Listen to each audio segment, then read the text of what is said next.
ស្រទន់ចំណូលត្រជាក់ធ្លាក់មកហើយ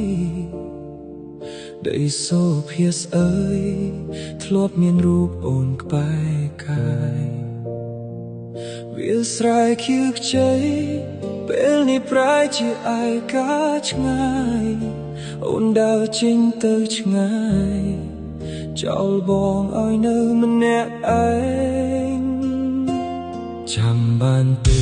ទឹកដីឃុំសូភាស្រកំណាស្នេហាធ្លាប់កើតក្រោមលប់ឈើក្បែរផ្ទះចាស់មុំបងនឹងរូបអូនធ្លាប់សន្យានៅមុខវត្តសូភាស្រងសីថានឹងស្រឡាញ់គ្នាហូតមិនត្រែព្រួលឡើយ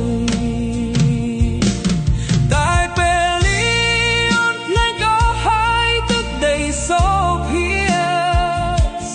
អូនដើរឃ្លាតទៅតាមអ្នកថ្មី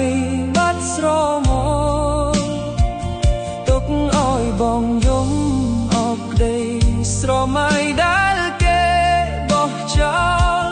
ដើររហេចិនរីដោយមនុស្សបាត់ព្រលឹង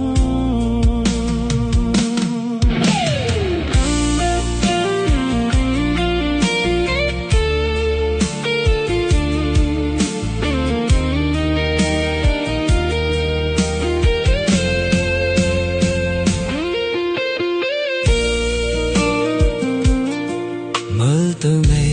ឃើញតែពុកអន់តែខ្ចាត់ខ្ចាយដូចចិត្តបងរលាយពេលដឹងថាអូនមានគេលាហើយសូភាស្លៀកទាំងទឹកភ្នែកអូហើយ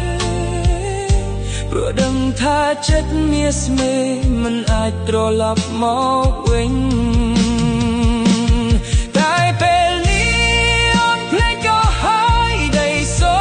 ភាអូនដើរឃ្លាតទៅតាមអ្នកថ្មីបាត់ស្រមោលទុកឲ្យបងយំអបក្ដីស្រមៃដែលគេបោះចោលដើររហេចិនរីកដូចមនុស្សបាត់ព្រលឹង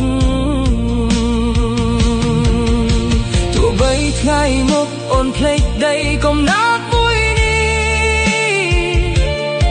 ភ្លេចមនុស្សធ្លាប់ជីកង់រូបអូនកាត់វាស្រែ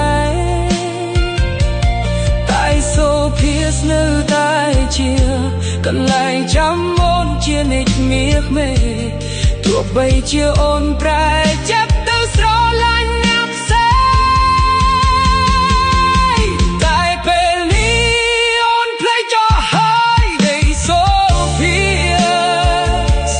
អូនដើរឃ្លាតទៅតាមអ្នកថ្មីបាត់ស្រមោលទុកឲ្យបងយំអបក្ដីស្រមៃដែលគេបោះចោលដើររហេចិនរីកដូចមនុស្សបាត់ព្រលឹងលាហើយស្រីថ្លៃលាដីសូភាកំសត់ទឹកភ្នែកបងហូរហត់ជូនពរអូនចូល